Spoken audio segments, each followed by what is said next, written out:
Bulletin में सबसे पहले जिक्र यूरोप और रूस के बीच तनाव अब अपने चरम पर है। क्या मॉस्को पर बरपेगा नाटो का कहर? सवाल इसलिए क्योंकि अमेरिका और उसके सहयोगी देश मिशन नवंबर के नाम से रूस के खिलाफ सबसे बड़े सैन्य प्लान पर काम कर रहे हैं। वहीं पुतिन ने नाटो देशों को सीधे युद्ध की चेतावनी दे दी। ऐसे में सवाल लाजमी है कि क्या यूरोप एक और महायुद्ध की ओर बढ़ रहा है? देखिए खास रिपोर्ट। रूस को चेतावनी, हम पीछे नहीं हटेंगे। नाटो देशों की संयुक्त सैन्य कवायद, भारी हथियारों की तैनाती शुरू, अलर्ट मोड पर फाइटर जेट्स और मिसाइलें। यूरोप में 48 घंटे का हाई अलर्ट। यूरोप के सैन्य गलियारों में इस वक्त हलचल तेज है। यूरोपियन कमीशन ने रूस के खिलाफ मिशन नवंबर नामक रणनीतिक योजना को मंजूरी दी है। इस योजना के तहत भारी हथियारों, टैंकों, बख्तरबंद वाहनों और वॉरशिप की तैनाती को तेजी से लागू किया जा रहा है। इसका मकसद है रूस की किसी भी आक्रामक कार्यवाही का त्वरित जवाब देना। सूत्रों के मुताबिक यूरोपीय संघ ने अपने सदस्य देशों से कहा है कि वे रेल, सड़क और कस्टम सुधार को तेज करें ताकि सैन्य बलों और हथियारों की आवाजाही तुरंत संभव हो सके। अर्थात यूरोप के बंदरगाहों से लेकर सीमावर्ती इलाकों तक सब कुछ अब वॉर मोड पर होगा। दूसरी ओर रूस ने इस तैयारी को सीधे चुनौती बताया। क्रेमलिन ने चेतावनी दी है, यदि नाटो रूस की सीमाओं की ओर बढ़ा तो जवाब ऐसा होगा जिसे इतिहास याद रखेगा। रूसी राष्ट्रपति पुतिन ने कहा, अगर हमारे अस्तित्व को खतरा हुआ तो हमारे हथियार भी जवाब देंगे। अमेरिका के राष्ट्रपति डोनाल्ड ट्रंप ने भी अपने बयान से आग में घी डाल दिया है। उन्होंने कहा, नाटो को अपनी रक्षा खुद करनी चाहिए। ट्रंप के इस रुख के बाद अमेरिका ने कई यूरोपीय ठिकानों से सैनिकों की वापसी शुरू कर दी है, जिससे नाटो की सामरिक ताकत पर सवाल उठने लगे हैं। वहीं ब्रिटेन और फ्रांस ने रूस की चेतावनी के बाद अपनी सैन्य तैयारियां बढ़ा दी हैं। ब्रिटिश डिफेंस मिनिस्टर ने बयान जारी किया है कि रूस की किसी भी हरकत पर जवाबी कार्यवाही में देरी नहीं की जाएगी। विशेषज्ञों का कहना है, ये तनाव यूक्रेन युद्ध से भी ज्यादा गंभीर है। अगर गलती से भी कोई मिसाइल सीमा पार गई तो तीसरे विश्व युद्ध की शुरुआत से कोई रोक नहीं पाएगा। तो क्या यूरोप फिर से युद्ध की आग में झुलसने जा रहा है? क्या रूस और नाटो के बीच ये टकराव दुनिया को तीसरे महायुद्ध की ओर धकेल देगा? अगले 48 घंटे तय करेंगे क्या मिशन नवंबर केवल धमकी है या विनाश की दस्तक।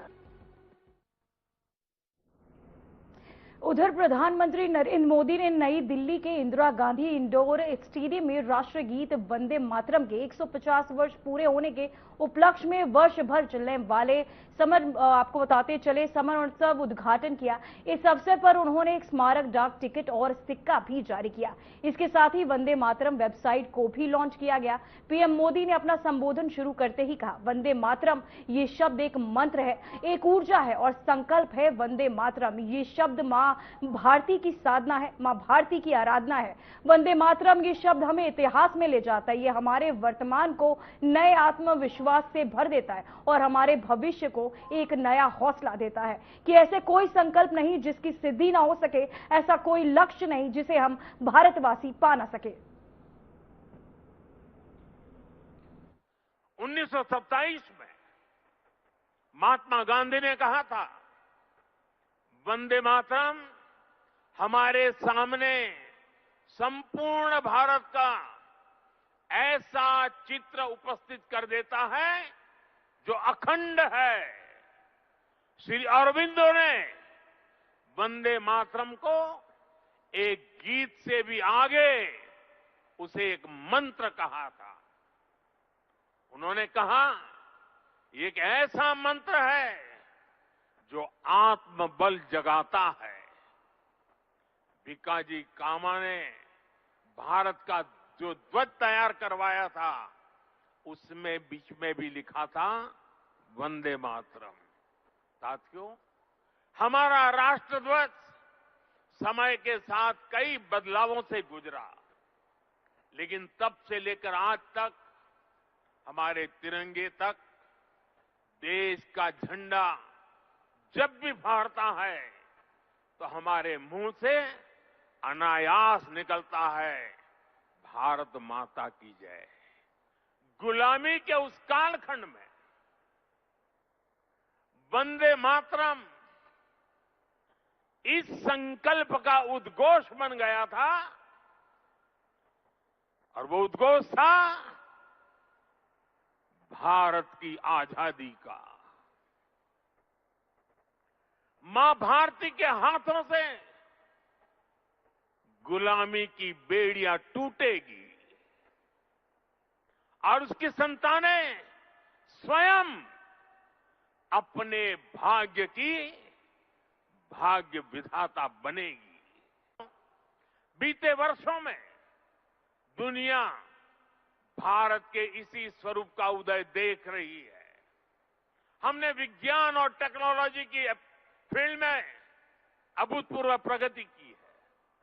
हम दुनिया की 5वीं बड़ी अर्थव्यवस्था बनकर उभरे और जब दुश्मन ने आतंकवाद के जरिए भारत की सुरक्षा और सम्मान पर हमला करने का दुस्साहस किया तो पूरी दुनिया ने देखा नया भारत मानवता की सेवा के लिए अगर कमला और विमला का स्वरूप है तो आतंक के विनाश के लिए 10 प्रहरण धारिणी दुर्गा भी बनना जानता है।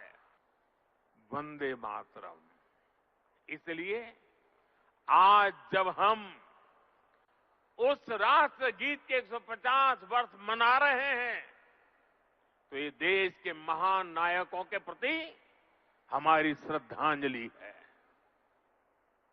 और ये उन लाखों बलिदानियों को भी श्रद्धापूर्वक नमन है जो वंदे मातरम का आह्वान करते हुए फांसी के तख्त पर झूलते हुए, जो वंदे मातरम बोलते हुए कोड़ों की मार सहते रहे, जो वंदे मातरम का मंत्र जपते हुए बर्फ की सिल्लियों पर अड़ीग रहे। साथियों, आज हम 140 करोड़ देशवासी ऐसे सभी नाम अनाम गुमनाम राष्ट्र के लिए जीने मरने वालों को श्रद्धांजलि देते हैं। साथियों,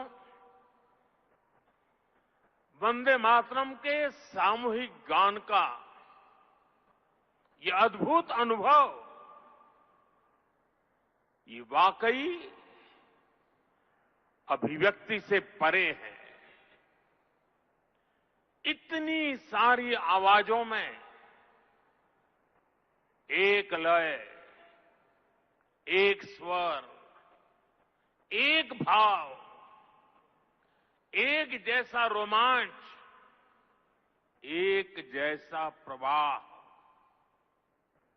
ऐसा तारतम्य, ऐसी तरंग, इस ऊर्जा ने हृदय को स्पंदित कर दिया है।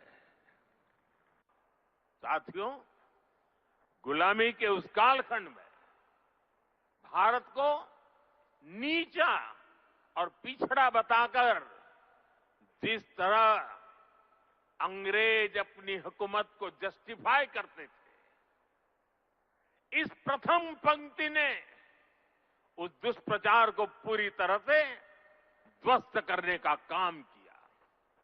इसलिए वंदे मातरम केवल आजादी का गान ही नहीं बना, बल्कि आजाद भारत कैसा होगा, वंदे मातरम ने वो सुजलाम सुफलाम सपना भी करोड़ों देशवासियों के सामने। वंदे मातरम ये एक शब्द, एक मंत्र है, एक ऊर्जा है, एक स्वप्न है, एक संकल्प है। वंदे मातरम ये एक शब्द मां भारती की साधना है, मां भारती की आराधना है। वंदे मातरम ये एक शब्द हमें इतिहास में ले जाता है। ये हमारे आत्मविश्वास को, हमारे वर्तमान को आत्मविश्वास से भर देता है। और हमारे भविष्य को ये नया हौसला देता है कि ऐसा कोई संकल्प नहीं, ऐसा कोई संकल्प नहीं जिसकी सिद्धि न हो सके, ऐसा कोई लक्ष्य नहीं जो हम भारतवासी पा न सके।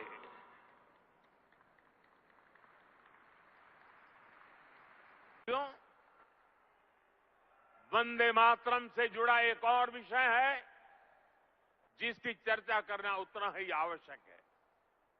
आजादी की लड़ाई में वंदे मातरम की भावना ने पूरे राष्ट्र को प्रकाशित किया था, लेकिन दुर्भाग्य से 1937 में वंदे मातरम के महत्वपूर्ण पदों को, उसकी आत्मा के एक हिस्से को अलग कर दिया गया था,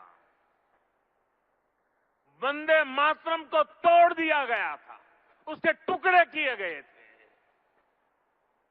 वंदे मातरम के इस विभाजन ने देश के विभाजन के बीज भी बो दिए थे।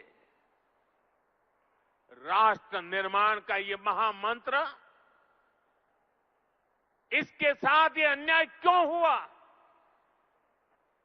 ये आज की पीढ़ी को भी जानना जरूरी है, क्योंकि वही विभाजनकारी सोच देश के लिए आज भी चुनौती बनी हुई है।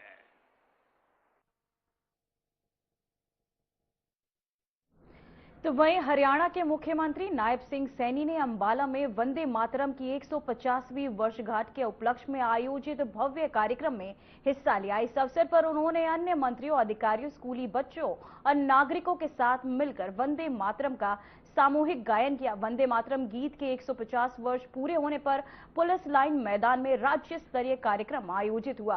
कार्यक्रम में सीएम नायब सिंह सैनी ने बतौर मुख्य अतिथि पहुंचे। उन्होंने मां अंबिका का नाम लेकर अंबाला में अपने संबोधन की शुरुआत की। सीएम ने कहा कि वंदे मातरम एक गीत नहीं है, बल्कि ये भारत की आत्मा है, उसकी धड़कन है, ये भारत की एक पहचान है।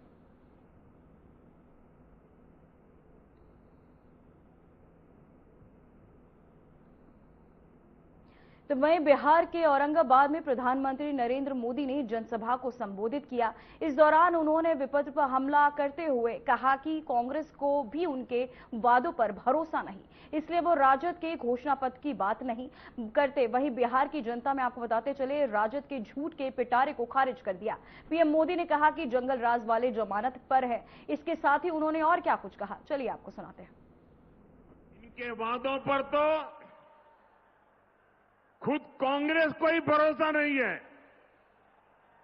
इसलिए वो आरजेडी के घोषणा पत्र की बात ही नहीं करती।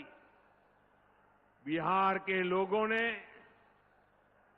बिहार के नौजवानों ने भी आरजेडी के झूठ के पिटारे को खारिज कर दिया है। साथियों, आप याद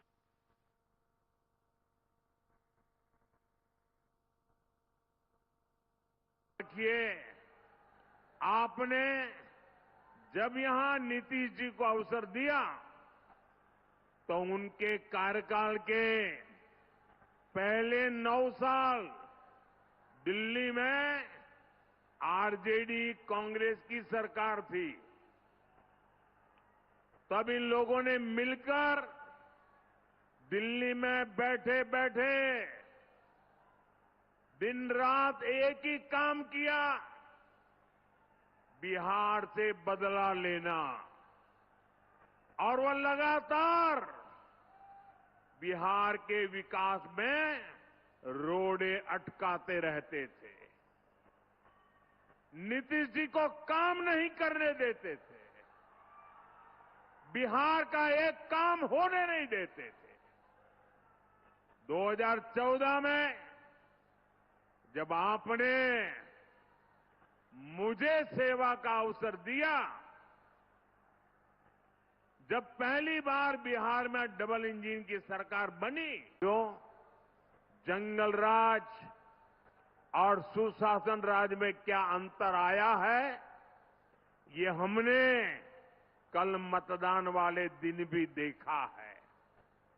कल बिहार के हर गरीब, दलित, महादलित, पिछड़े, अति पिछड़े सबने बिना किसी रोक टोक के वोट डाला है। जबकि हमने जंगल राज का वो दौर भी देखा है जब बूथ लूटे जाते थे, मतदान के दिन गोलियां चलती थी, बम फटते थे, खून की नदियां बहाई जाती थी, गरीबों, दलितों, पिछड़ों की आवाज कुचल दी जाती थी। बीते कुछ सालों में ही बिहार में लाखों भर्तियां हुई है, पूरी ईमानदारी से भर्तियां हुई है। जबकि साथियों, आपके सामने आरजेडी कांग्रेस का ट्रैक रिकॉर्ड भी है। ये वो लोग हैं जो बिहार के युवाओं से नौकरी के बदले जमीन लिखवा लेते हैं। आपको नौकरी चाहिए तो आपका खेत मेरे पर है। ये आरजेडी कांग्रेस वाले, आपको एक बात हमेशा याद रखनी है, जंगल राज वालों के पास हर वो चीज है जो निवेश और नौकरी के लिए खतरा है। ये जंगल राज वालों का खतरा है। ये अभी से बच्चों तक को रंगदार बनाने की बातें कर रहे हैं, खुलेआम कर रहे हैं। ये लोग खुली घोषणा कर रहे हैं कि भैया की सरकार आएगी तो कट्टा, दूनाली, फिरौती, रंगदारी यही सब चलेगा। और इसलिए आपको इन लोगों से बहुत सतर्क रहना है। बिहार को कट्टा सरकार नहीं चाहिए, बिहार को कुशासन सरकार नहीं चाहिए। बिहार विधानसभा चुनाव में उत्तर प्रदेश के मुख्यमंत्री योगी आदित्यनाथ का चुनाव प्रचार लगातार जारी है। पहले चरण के मतदान के बाद अब योगी आदित्यनाथ ने दूसरे चरण के लिए धुआंधार प्रचार शुरू कर दिया है। सीएम योगी ने बिहार के रक्सौल विधानसभा सीट पर एनडीए के समर्थन में विशाल जनसभा को संबोधित किया। जनसभा में उमड़ी भारी भीड़ के बीच योगी आदित्यनाथ ने विपक्ष पर जमकर निशाना साधा और कहा कि बिहार का जन जन विकास, सुशासन और आत्मनिर्भरता के पर्याय एनडीए के साथ है। वहीं योगी ने अपने भाषण में राजद और कांग्रेस पर भी तीखा हमला बोलते हुए कहा कि आरजेडी कांग्रेस की घोषणाएं झूठी है, जनता अब इनके बहकावे में नहीं आएगी। बिहार का अपना गौरवशाली इतिहास है। मैंने कहा ना, ज्ञान की समृद्धि में तपा हुआ बिहार, भगवान बुद्ध को भी ज्ञान प्रदान किया था इस पावन धरा ने। इस पावन धरा ने भगवान बुद्ध को भी ज्ञान प्रदान किया था। ये वही धरती है बिहार की जहां पर 24वें तीर्थंकर भगवान महावीर का जन्म हुआ। बिहार की ये वही धरती है जिसने भारत को पहला राष्ट्रपति डॉक्टर राजेंद्र प्रसाद जी के रूप में दिया। और जब कांग्रेस ने भारत के लोकतंत्र का गला घोंटने का काम किया था, तब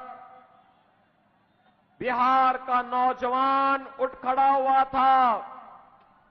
उसने तब जयप्रकाश नारायण जी के नेतृत्व में अंगड़ाई ली और कांग्रेस को खाड़ फेंका।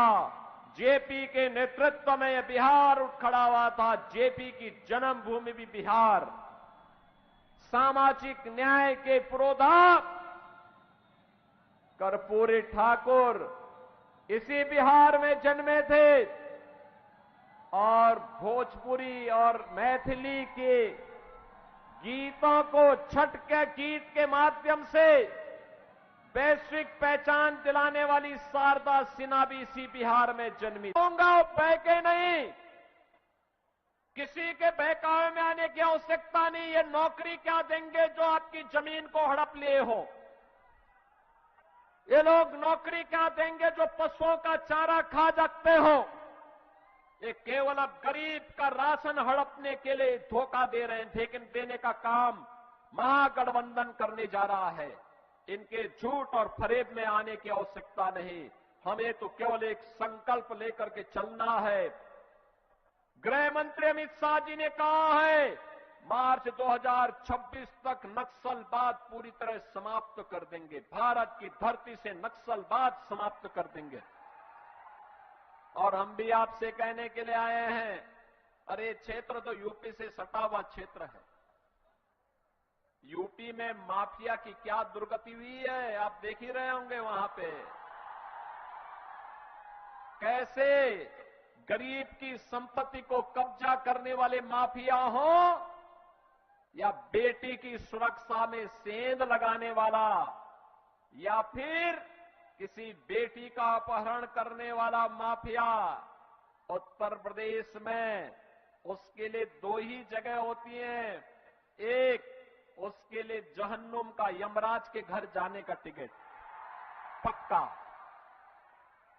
और दूसरा उसने जो भी संपत्ति लूट करके बनाई है उस संपत्ति को हम सरकार के कब्जे में लेकर के गरीब की हवेली उसमें बनाने का काम करते हैं, गरीब के लिए आवास बनाने का काम करते हैं। और इसीलिए मैं आपसे कहने के लिए आया हूं बहनों और भाइयों, एनडीए ही जो एक खानदानी लुटेरे फिर से आपको वायदा करने के लिए आए हैं, इन खानदानी लुटेरों को खानदानी माफिया का संरक्षण देने के लिए और उनका समर्थन करने के लिए कोई समर्थन नहीं करना है। फिलहाल बुलेटिन में इतना ही। मुझे दीजिए इजाजत। नमस्कार।